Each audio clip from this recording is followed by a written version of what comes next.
Kalem kaşlı Kırım'da kızı, selam vermeyip geçesin. Mirza çölünü çöllerini de, aç ölümge kısmetsin. Mirza çölünü çöllerini de, aç ölümge kısmetsin.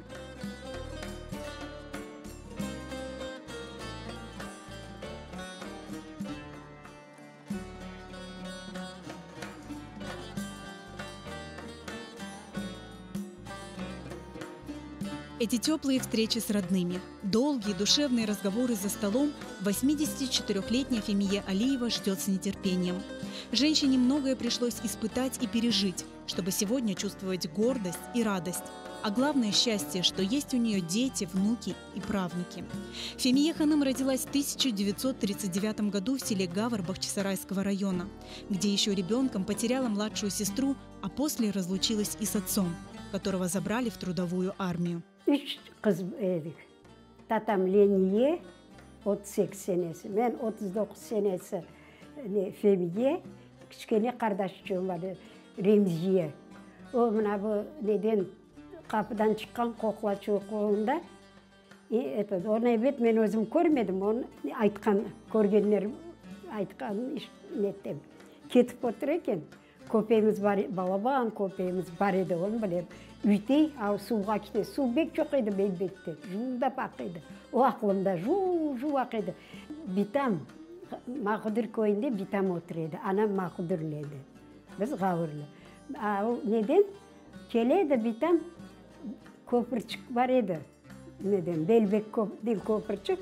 Тау içinden doğru ала кетеді мені. В Махульдуре Фемия Алиева и застала ту трагическую и страшную майскую ночь депортации 1944 года, которая разлучила ее с близкими, матерью и сестрой. Мақұдыр көйінден шықтым мен. Битам, Сафия тизем бар еді, 2 баласы бар еді. Оғланшық аққы еді, бір аячы янған еді, оны топала еді. Оқ зарабанен алып кеткен еділер. Яғмырчық яуа еді. Біз мына араба ішінде ята едік. Сантырашлы битам яулы шалы бар еді. Биязмен қара, сачақлы. Үстімізде о бар еді. Соң неге келіп, Сүренге келінде вагонда yüklегенлерін білем. Аққи топал аячы сүрінді. Ненен солдат бірдан есе тепіп, çok ağlаған еді. Анау ақылында қалды. Выдержав тяжелый путь, Фемия Алиева с родными попала в Узбекистан, в Мирзачуль. Здесь, в голодной степи, она в первый же год потеряла близких. Анда Мирзачульде Битам, Сафия тизем, 2 баласы açtan öldüler. Мирзачульде адамдар бек çok öldü de o vakti. Келіп анам тапты мені. Битам көміп, Битам өлген еді. Алып, қачып, мен кетірді неге? Галларалға. Анда боғдайлық еді. Çok адам анда açlıqtan анда құтады. Açlıq, боғдай сачы еділер, ноқыт сачы еділер. Мына татам бек шустыр еді де, Қырымдан шыққанда, о сандықчы бар екен, қоқла сандықчы. Анамда уфақ сандықчы қарбам жасаған қолдан. Ішінде жезлер бар екен. Пец, құшағы, мен қарбам молла екен, Мақұдырдың молласы. Яқшы яшағандар о вақты. Сон айтажам, оны өзім күн алман да қоқуам бұны алып шыққан. Анауын 2 жол боғдайға алып шыққандар ауыз мені. Радость встречи с матерью длилась недолго. В 1945 году 6-летняя Фемия Ханым и ее сестра Ление лишились и матери. Она погибла вследствие несчастного случая. Анам мендай нифақ бойледі, анда құйы бар еді. 17 метрім, білмеймін қаш метр, демірім нәле қалын еді. Андан су шығар еді. Ауырсыпып келіп анам арқасына ұра. Анам 7 ай больницада ята, Самарқанд больницасында. Сон анам өлген сон, дайым біздің тапып, Раджет езем мені Самарқанд қалып келе. Ама татам емжем ала, нафи емжем. Бабама ағасы ала, Галдаралда. Фемия Алиева на долгие годы была разлучена с сестрой. Тогда, проживая у дяди в большой семье, она испытала много трудностей, а однажды даже ушла из дома. Деді жан едік қалды, ağır еді. Сон дайыма участка берділер Жаравшан деген Самарқандтан, анда огород сашылды. Сон ауыдылар аден ufak kızçı. Men endi kaç yaşındaydı o kadar 6-7 yaşındaydım işte. Bulaştırgan sütün başını.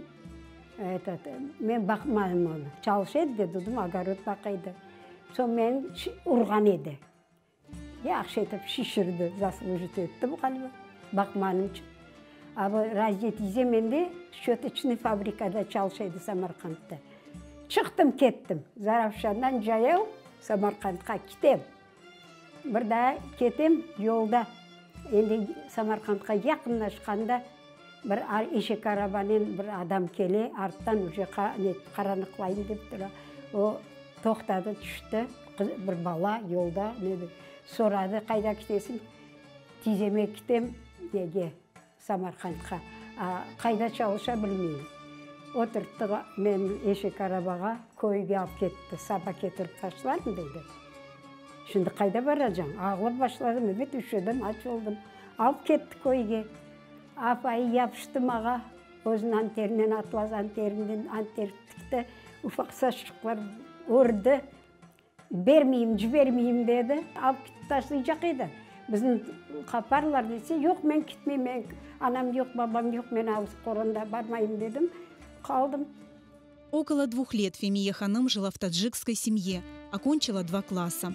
Но однажды ее случайно в Самарканде увидела соседка и вернула в семью дяди. Затем 10-летнюю Фемие Алиеву вновь удочерили. Девочку на воспитание взяла семья Меметовых из Самарканда.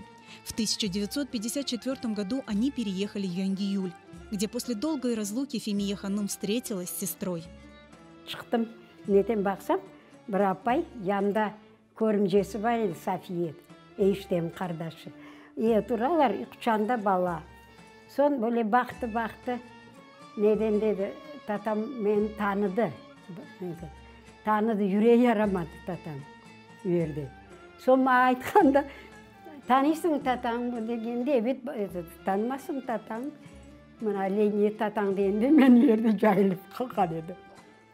На чужбине Фемие Алиевой удалось окончить всего 4 класса. 16 лет она работала на консервном заводе, позже на текстильной фабрике. В 1958 году она впервые встретилась с отцом, который после трудовой армии так и остался жить в Туле. В 1965 году Фемия Ханым вышла замуж, стала матерью 4 детей. В Крым в 1991 году сначала вернулись сыновья Фемии Алиевой. Позже, в 1994 году, на родине обосновалась и она с мужем. Они поселились в Бахчисарайском районе в селе Аранкой. Встреча с долгожданной родиной, о которой долгие годы тосковала и мечтала Фемия Ханым в ссылке, обернулась для нее большой радостью. Can yürekle geldim buna. Birinci yerde yaşayış o Kırım vatanım. En büyük arzum, men torunlarım, torunçalarım, ballarım yaxşı nefes alıp Kırım'da bol yürekle yaşasınlar. Bu bizim yerimiz, biz mında doğulganımız, bizim tamırlarımız mında bağlı.